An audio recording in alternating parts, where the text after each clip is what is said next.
अस्सलामुअलैकुम। आज सेमेस्टर का आखिरी लेक्चर है और आज हम कार्बोनाइल कंपाउंड्स का इंट्रोडक्शन करेंगे। कार्बोनाइल कंपाउंड्स क्या होते हैं, हमने कई दफ़ा इस सेमेस्टर में उनका जिक्र किया है। कार्बोनाइल फंक्शनल ग्रुप एक कार्बन है जिसका डबल बॉन्ड है ऑक्सीजन के साथ, राइट।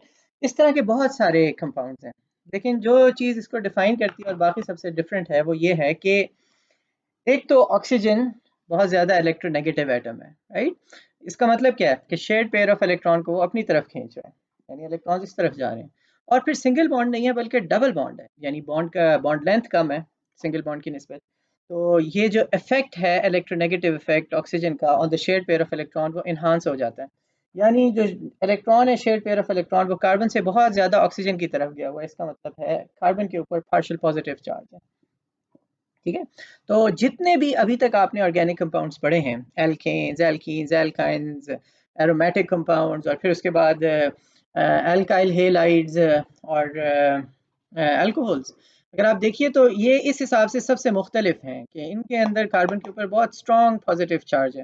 तो इस पे रिएक्शंस हो सकते हैं, आप देखिए एक ये सेंटर है और एक ये सेंटर है, चार्ज की अनइवन डिस्ट्रीब्यूशन। अब तो जो भी ऑर्गेनिक कंपाउंड होगा जिसके अंदर ये कार्बोनाइल कंपाउंड होगा उधर ये केमिकल रिएक्शंस हो सकते हैं। अच्छा, इनमें फिर मुख्तलिफ है ना, डिपेंडिंग ऑन इस कार्बन के साथ इधर इधर क्या लगा हुआ है। अगर दोनों तरफ हाइड्रोजन हैं तो ये एल्डिहाइड है, फॉर्मल्डिहाइड।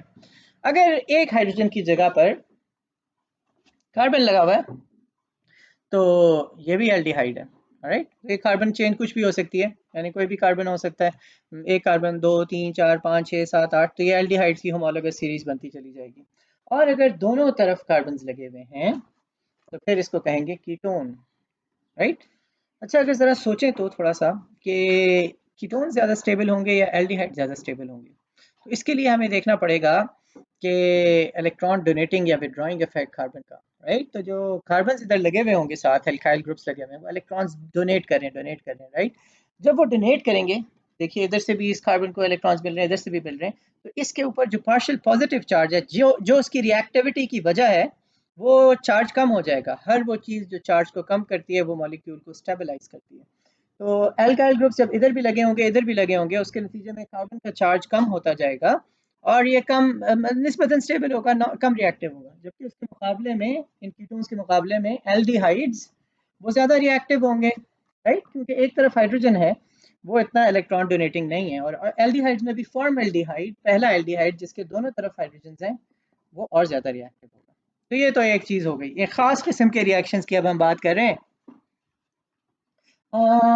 अच्छा, आपने एक और क्लास भी हमने पढ़ी थी, इस तरफ हाइड्रोजन हो या कार्बन हो कोई फ़र्क नहीं पड़ता, लेकिन यहाँ पर अगर OH ग्रुप लगा हुआ हो, राइट, इधर हाइड्रोजन कार्बन नहीं है बल्कि हाइड्रोक्सिलिक ग्रुप है, तो इस तरह के कंपाउंड्स को हम कहते हैं कार्बोक्सिलिक एसिड्स।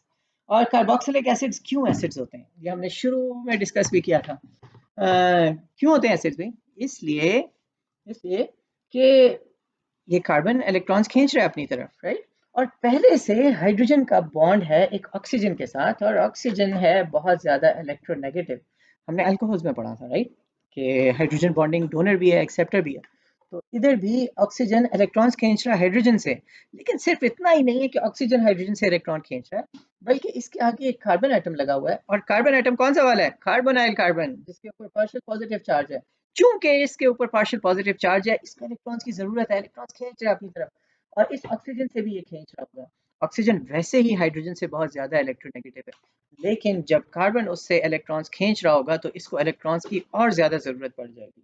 इसलिए ये वाला ऑक्सीजन एटम और ज्यादा इलेक्ट्रोनेगेटिव बन जाएगा। जब ये और ज्यादा इलेक्ट्रोनेगेटिव होगा तो इसका मतलब ये है कि जो शेयर्ड पेयर ऑफ इलेक्ट्रॉन है इस ऑक्सीजन और इस हाइड्रोजन का, ये बहुत ज्यादा ऑक्सीजन की तरफ होगा और हाइड्रोजन के ऊपर बहुत स्ट्रॉन्ग पार्शियल पॉजिटिव चार्ज होगा। और हर वो मॉलिक्यूल जो कि प्रोटॉन को डोनेट करता है वो ब्रॉन्स्टेड एसिड होता है, राइट। इसीलिए कार्बोक्सिलिक एसिड होते हैं। एक वजह ये थी, और दूसरी हमने कॉन्जुगेट बेस की रेजोनेंस स्टेबलाइजेशन वाली पढ़ी थी। तो ये कार्बोनाइल कंपाउंड्स हैं। और कार्बोक्सिलिक एसिड के डेरिवेटिव्स, इसको भी जरा देखें। हमने एक मैं साफ कर दूं जरा, बहुत गंदा किया।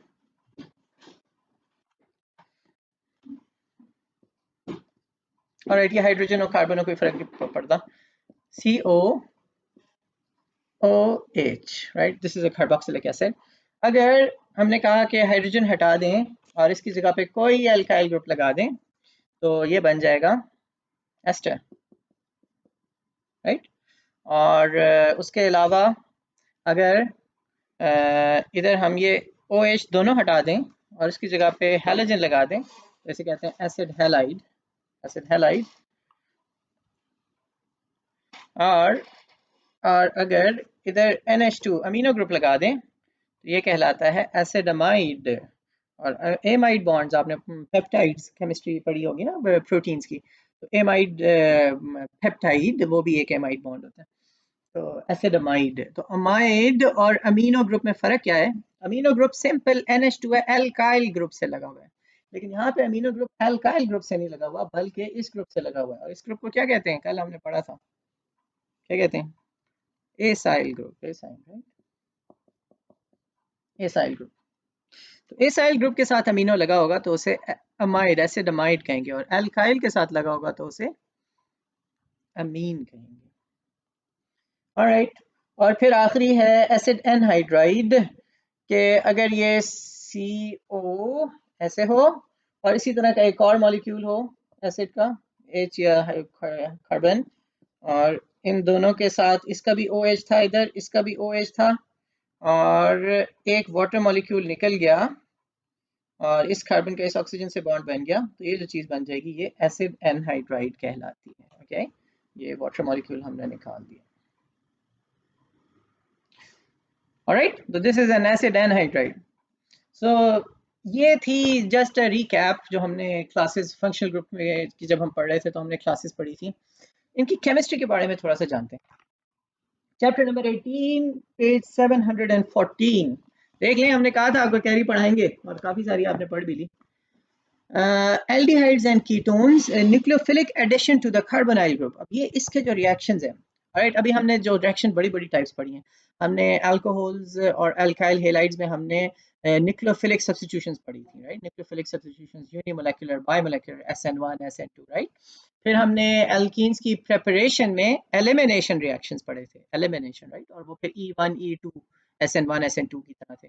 फिर तीसरा बड़ा मैकेनिज्म हमने पढ़ा था addition, right, electrophilic addition reactions, जो कि एल्कीन्स में होते थे, डबल बॉन्ड के एक कार्बन में एक चीज़ ऐड होगी, दूसरे कार्बन में दूसरी चीज़ ऐड होगी एलिमिनेशन में। और ये एडिशन भी ये दोनों हमने पढ़ा था कि रेजियो सेलेक्टिव रिएक्शंस हैं, एक से ज़्यादा डायरेक्शंस में हो सकते हैं लेकिन एक डायरेक्शन प्रेफरेबल है।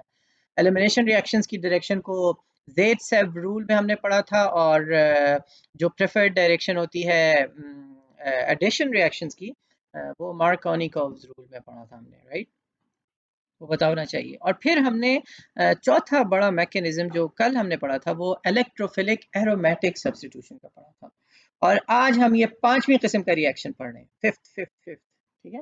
ये पांचों आपको आने चाहिए बहुत अच्छी तरह से एग्जाम में, अगर आपने अच्छा परफॉर्म करना है तो, ठीक है, इस पर कोई कॉम्प्रोमाइज़ नहीं। तो बहुत अहम बात है, गौर से सुने। Aldehydes and ketones, nucleophilic addition to the carbonyl group. क्या हो रहा है? न्यूक्लियोफिलिक एडिशन, एडिशन यानी कोई मॉलिक्यूल सब्स्टिट्यूशन नहीं हो रहा, कोई चीज़ निकल कर दूसरी चीज़ आ नहीं रही, बल्कि इस ये जो कार्बोनाइल ग्रुप है इसके अंदर चीज़ें ऐड हो रही हैं, और nucleophilic addition. Aldehydes and ketones contain an acyl group bonded either to hydrogen or another carbon. Yeah, this is what we discussed already, right? In aldehydes and ketones. Although the present chapter includes the usual collection of topics designed to acquaint us with a particular class of compounds, its central theme is a fundamental reaction type, nucleophilic addition to carbonyl groups. The principles of nucleophilic addition to aldehydes and ketones developed here will be seen to have broad applicability in later chapters that we will discuss in the next semester, when transformations of various derivatives of carboxylic acids are discussed. All right, nomenclature जरा जल्दी जल्दी देख लीजिए। Pantanal, right, एक aldehydic group है तो pentane ई हटा दिया और उसकी जगह पे AL लगा दिया। और एल्डिहाइडिक जब फंक्शनल ग्रुप होगा तो हमेशा नंबरिंग फंक्शनल ग्रुप से शुरू होगी, the carbon that is a part, that is the carbonyl carbon, aldehyde में से शुरू होगी। अगर कोई सब्स्टिट्यूशन हुई भी है तो बाकी सब्स्टिट्यूशन के वही रूल्स हैं जो कि पहले हम पढ़ते चले आए, 5 हेक्सेनल और फिर 2 फेनल ब्यूटेन डाइअल, दो एल्डिहाइडिक फंक्शनल ग्रुप्स लगे हैं। Alright, When a formyl group, I'm on page 715, second paragraph. When a formyl group is attached to a ring, the ring name is followed by the suffix carbaldehyde. Right? तो carbaldehyde कहते हैं उसको. अभी again ये this is systematic names, right? जैसे benzene के साथ अगर एल्डिहाइड एक फंक्शनल ग्रुप लगाओ तो उसे सिस्टमैटिक नेम तो उसका है बेंजीन कार्बल्डिहाइड, लेकिन हम उसे बेंजल्डिहाइड के नाम से ज़्यादा जानते हैं.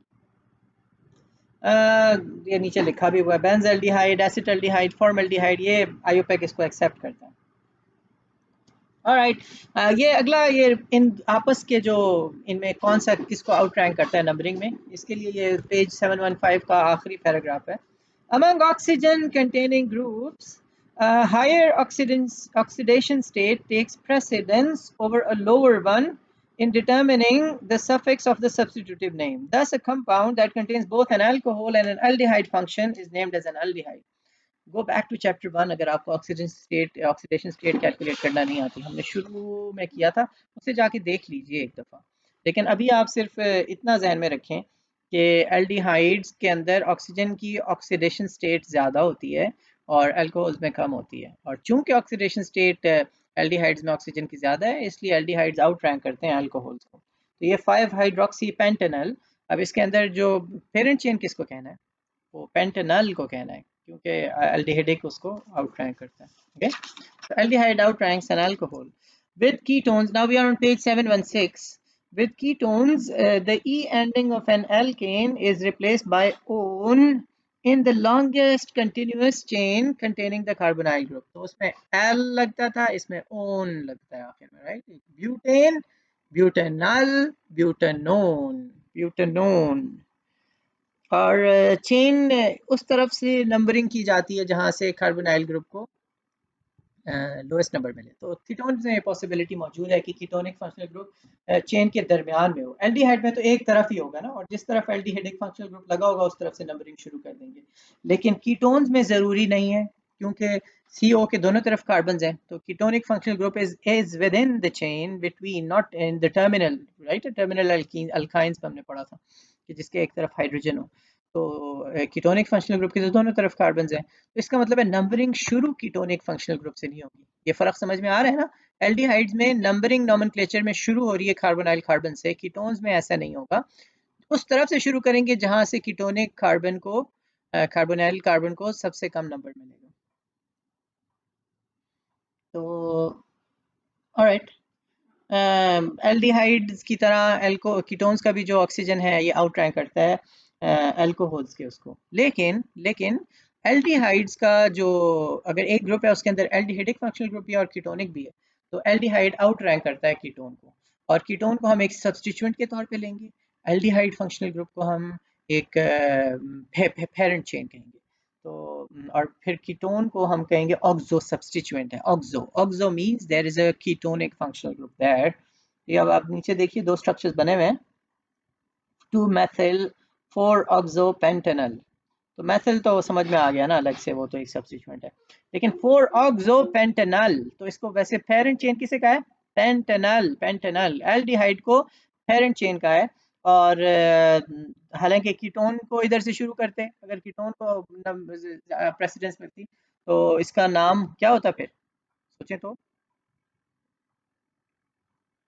थोड़ा सा सोचें इस पे. आगे वो कह रहे हैं फंक्शनल क्लास नेम्स एल्डिहाइड्स के कोई नहीं है आईयूपीएक उसके अंदर. फिर ये कुछ ऐसे नाम हैं जो कि आईयूपीएक परमिट करता है कीटोन्स के लिए. ठीक है, फंक्शनल क्लास नोमेनक्लेचर, अगर एल्डिहाइड्स के नहीं है इस तरह के, इथाइल प्रोपाइल कीटोन और बेंजाइल इथाइल कीटोन और divinyl ketone. Alright, section 18.2 structure and bonding in the carbonyl group. इस पे जाने से पहले नोमेनक्लेचर को जरा एक दफा दोहरा लेते हैं. एल्डिहाइड क्या है? C डबल बॉन्ड O, एक तरफ कम से कम हाइड्रोजन होना चाहिए. जहां पे कार्बोनाइल कार्बन कंटेनिंग एल्डिहाइड होगा वहां से नंबरिंग शुरू होगी. ऑलराइट, एल्डिहाइड एक फंक्शनल ग्रुप अल्कोहल को आउट रैंक करता है. अगर OH भी है और C डबल बॉन्ड OH भी है तो हम एल्डिहाइड को नंबर 1 कहेंगे, अल्कोहल को नंबर बाद वाला नंबरिंग देंगे, उसको एक सब्स्टिट्यूएंट लेंगे. इसी तरह से कीटोन भी अल्कोहल को आउट रैंक करता है. कीटोन और एल्डिहाइड दोनों मौजूद हों तो एल्डिहाइड से शुरू करेंगे, कीटोन को बाद में लेंगे। ओके, और कीटोन को ऑक्सो सब्स्टिट्यूएंट कहेंगे। एल्डिहाइड्स को नाम देने के लिए सिंपल जो नाम है एल्केन का, उसके आखिर में ई हटा के एल लगा देंगे, और कीटोन को नाम देने के लिए आखिर में ओ एन ई लगा देंगे। Okay, structure and bonding in the carbonyl group, this is section 18.2। बस इतना जहन में रखिए कि जो कार्बन है उसके 3 बॉन्ड्स हैं कार्बोनाइल कार्बन के, राइट, क्योंकि वो डबल बॉन्ड को हमने पढ़ा था ना कि एक ज्योमेट्री की उसके अंदर एक बॉन्ड कंसिडर होता है। तो जब 3 कार्बन्स हों तो 3 बॉन्ड्स हों कार्बन के, डबल बॉन्ड को एक कंसिडर करेंगे तो 3 बनेंगे ना। तो इसका मतलब है कि तीनों के दरमियान, तीनों प्लेनर होगा, ये मॉलिक्यूल प्लेनर होगा, टेट्राहेड्रल नहीं होगा, राइट, 3 बॉन्ड्स वाला। 120 डिग्रीज का एंगल होगा इन तीनों बॉन्ड्स के दरमियान में। और और फिर कार्बन की हाइब्रिडाइजेशन कैसी होगी? 3 बॉन्ड्स हैं तो यानी एक s और 2 p, sp2 percent, s character 33%। तो sp3 की निस्बत sp2 का कार्बन जो है वो परसेंट s कैरेक्टर ज़्यादा है। तो ये भी थोड़ी सी चीज़ें हमें रखिए। फिजिक, इससे ज़्यादा इसको सेक्शन को पढ़ने की ज़रूरत नहीं है, बाकी वही बातें जो हमने आपसे कही पहले। फिजिकल प्रॉपर्टीज 18.3, इसमें भी वही है। पर जनरली एल्डिहाइड्स और कीटोन्स के एल्कीन्स की निस्बत ज़्यादा हाई बॉइलिंग पॉइंट्स होते हैं। क्यों? क्योंकि डायपोल डायपोल फोर्सेस ज़्यादा होती हैं। अगेन वही प्रिंसिपल जो शुरू से पढ़ते आ रहे हैं। बॉइलिंग पॉइंट, मेल्टिंग पॉइंट किस चीज़ पे डिपेंड करते हैं? वो डिपेंड करते हैं कि एक चीज़ के मॉलिक्यूल्स आपस में पड़े हुए हैं, उनकी आपस में अट्रैक्टिव फोर्सेस कितनी ज़्यादा है। तो जितना ज़्यादा चार्ज डिस्ट्रीब्यूशन ज़्यादा होगी, जितने ज़्यादा डायपोल्स बनेंगे, इसका मतलब है उतनी ज़्यादा अट्रैक्टिव फोर्सेस होंगी। तो एल्डिहाइड्स और कीटोन्स में देखें, पार्शली पॉजिटिवली चार्ज कार्बन भी है और पार्शली नेगेटिवली चार्ज ऑक्सीजन भी है। तो 2 पोल्स मौजूद है ना with in a molecule, dipole. तो इस तरह के बहुत सारे मॉलिक्यूल पड़े होंगे तो बहुत सारी डायपोल डायपोल इंटरेक्शंस होंगी, और जो डायपोल डायपोल इंटरेक्शंस बढ़ती चली जाती हैं, साथ साथ ही मेल्टिंग पॉइंट और बॉइलिंग पॉइंट हाई होता जाता है। इसीलिए आप नोट करें 1 ब्यूटीन का, तो एल्केन्स का तो हमने पढ़ा था बॉइलिंग पॉइंट बिल्कुल कम है ना इन लोगों की निस्बत, इसीलिए वो गैसेज हैं बहुत सारे। अच्छा, 1 ब्यूटीन -6 डिग्री सेंटीग्रेड है उसका बॉइलिंग पॉइंट। जो 1 ब्यूटीन क्या है भला? एल्कीन ना। अच्छा, इसके मुकाबले में प्रोपेनल जो एल्डिहाइड है 49 डिग्री सेंटीग्रेड। तो क्या 55 डिग्रीज का फर्क है? क्यों? इसलिए कि डायपोल है इसमें। और 1 प्रोपेनोल, जबकि उसके मुकाबले में जो अल्कोहल है उसका उससे भी ज़्यादा है 97। तो अल्कोहल का क्यों है भाई? याद करें।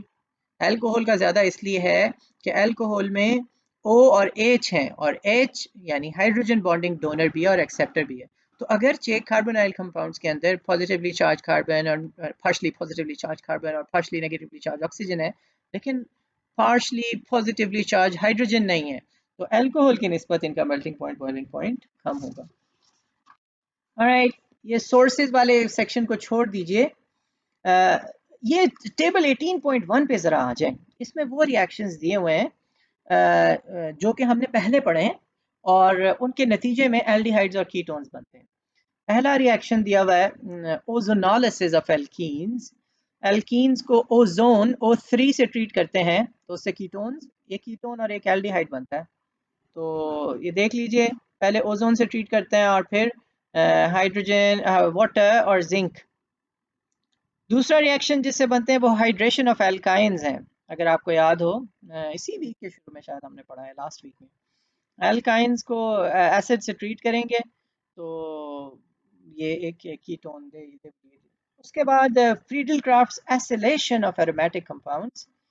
फ्रीडल क्राफ्ट रिएक्शंस हमने कल इलेक्ट्रोफिलिक एरोमेटिक सब्स्टिट्यूशंस में देख रहे थे, उनमें से एक है। तो इसके नतीजे में बनते हैं oxidation of primary and secondary. ये वाला हमने अब नहीं पढ़ा, ये वाला रिएक्शन हमने नहीं पढ़ा। तो इसको देख लीजिए यहाँ से, पर आप अभी देख लीजिए कि अगर कोई प्राइमरी या सेकेंडरी, या बल्कि इसको रहने दें, रहने दीजिए इसको, अगले सेमेस्टर में जो हम रिएक्शंस पढ़ेंगे उसके अंदर ये आएगा। तो आप पहले 3 रिएक्शंस कर लें, देख लें, ये हमने पहले पढ़े हुए, और इनका जो रिलेटेड सेक्शन है ये भी आगे टेबल में लिखा हुआ है। Ozonolysis of alkene section 8.12, hydration of alkynes section 9.11, Friedel Crafts acylation of aromatic compound section 13.7।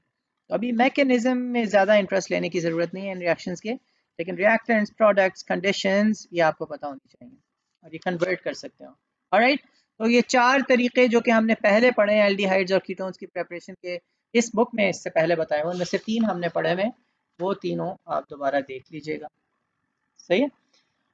और इसके बाद फिर हम आ जाते हैं टेबल 18.2 पर। टेबल 18.2 टेबल 18.2 में समरी दी हुई है उन रिएक्शंस की, एल्डिहाइड्स और कीटोन्स की, जो कि पिछले चैप्टर्स में इन्होंने डिस्क्राइब किए हैं। तो ये भी हमने इनमें से अक्सर हमने नहीं पढ़े हुए, बल्कि नहीं पढ़े हुए, तो मैं आपको बस बता देता हूँ, ये देख लीजिए। सिंपल, अगर वुल्फ-किश्नर रिडक्शन करें और क्लेमेंसन रिडक्शन, अच्छा ये दोनों रिएक्शन वैसे ना अगले सेमेस्टर में नेम रिएक्शन का चैप्टर है, उसके अंदर ये दोनों रिएक्शन हम पढ़ेंगे। We can skip them all together also, क्योंकि हमने पढ़ना ही है, क्योंकि आगे ग्रिग्नार्ड्स रिएजेंट के रिएक्शन है वो भी हम पढ़ेंगे। तो और ये reduction to alcohols, all of these reaction we are going to study in the next semester. तो how about just skip them for now, just skip them. आप सिर्फ वो प्रेपरेशन वाले जो 3 रिएक्शंस हैं वो करें, और फिर उसके बाद पर मैकेनिस्टिक बेसिस को समझें थोड़ा सा, ये कार्बोनाइल में एडिशन जो हो रही है। पेज 724 पे आइए, इसको हम थोड़ा सा देखते हैं, न्यूक्लियोफिलिक एडिशन कैसे होती है। तो पहला जो रिएक्शन है, तो न्यूक्लियोफिलिक एडिशन की एग्जांपल के तौर पर हम सिर्फ एक रिएक्शन देखते हैं, hydration of aldehydes and ketones. Hydration क्या है भला? हाइड्रेशन यानी वाटर ऐड हो रहा है, H and OH, right. Let's do it. देखिए, ये कार्बन है और ये ऑक्सीजन है, दरमियान में डबल बॉन्ड है। हाइड्रेशन का मतलब क्या है? यानी H and OH, राइट, दो चीज़ें ऐड हो रही हैं। एक चीज़ में हाइड्रोजन ऐड हो जाएगा, कार्बन, और एक में ऑक्सीजन ऐड हो जाएगा, राइट। एडिशन, डबल बॉन्ड ख़त्म हो जाएगा, सिंगल बॉन्ड रह जाएगा। ठीक है, अगर हम हाइड्रोजन इधर ऐड कर दें और हाइड्रोक्सिलिक ग्रुप इधर ऐड कर लें, एक तरीका ये हो सकता है, एक तरीका ये हो सकता है इसको इधर ऐड कर लें, इसको इधर कर लें। क्या होता है? जो भी होता है एडिशन ही रिएक्शन है। ठीक है, डबल बॉन्ड खत्म हो जाएगा, वो सिंगल बॉन्ड में कन्वर्ट हो जाएगा। तो इसको थोड़ा सा देख लेते हैं और उसके बाद मैं इस वीडियो को खत्म करता हूँ। वी आर ऑन पेज 727 और मैकेनिज्म 18.1 दिया हुआ है।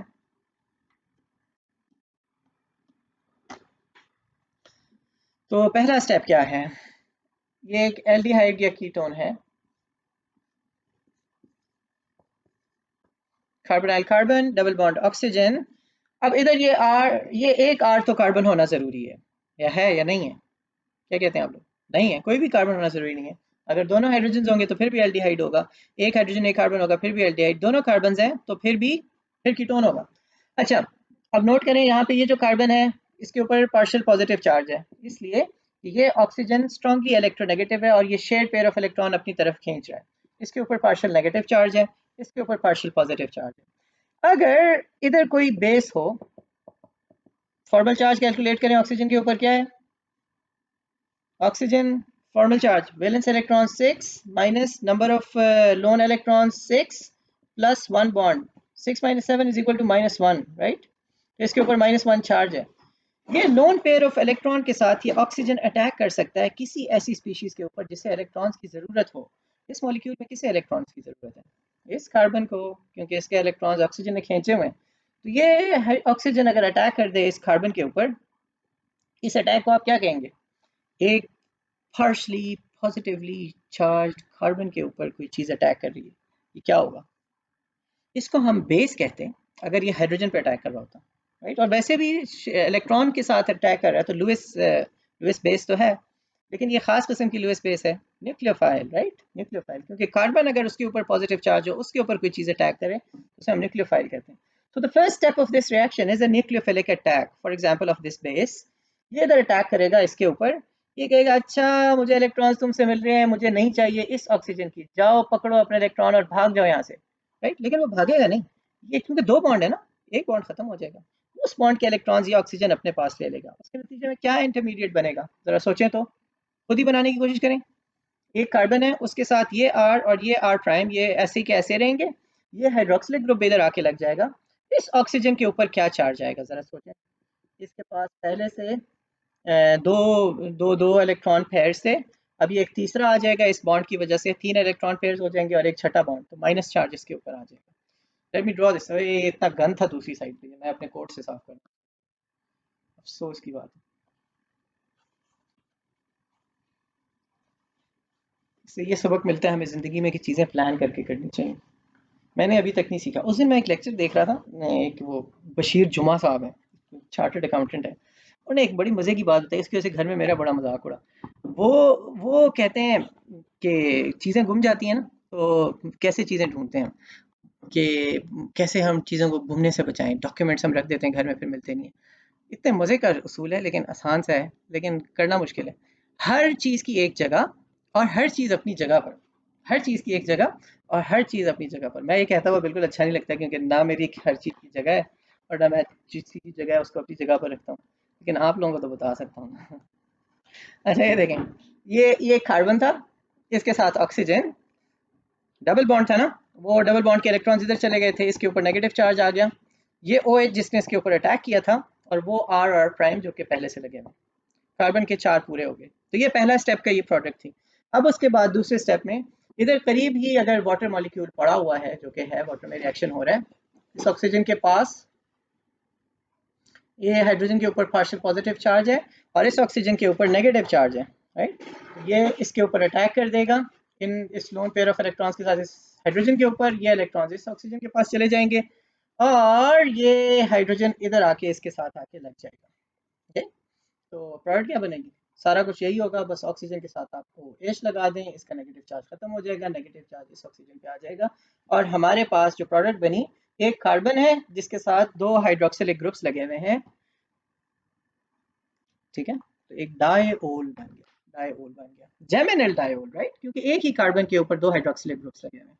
जिस तरह एल्डिहाइड्स हम कहते हैं, सॉरी अल्काइल हेलाइड्स हम कहते थे। बेसिनल अल्काइल हेलाइड्स कौन से थे? जिसमें साथ साथ वाले कार्बन के ऊपर हेलोजेंस लगे हुए हैं। भाई एल्डिहाइड्स में कह रहा हूँ, अल्काइल हेलाइड्स की बात हो रही है। साथ साथ वाले कार्बन पे अगर हेलोजेंस लगे हुए हैं तो बेसिनल अल्काइल हेलाइड्स हैं, और एक ही कार्बन के ऊपर हेलोजेंस लगे हुए हैं तो वो जेमिनल है। इसी तरह ये जेमिनल डायोल है। तो एक जेमिनल डायोल बन जाता है bye hydration of aldehyde, hydration of aldehydes and ketones. तो अभी के लिए इतना ही। सी यू ऑन 10:30। अल्लाह हाफिज। ये देख लें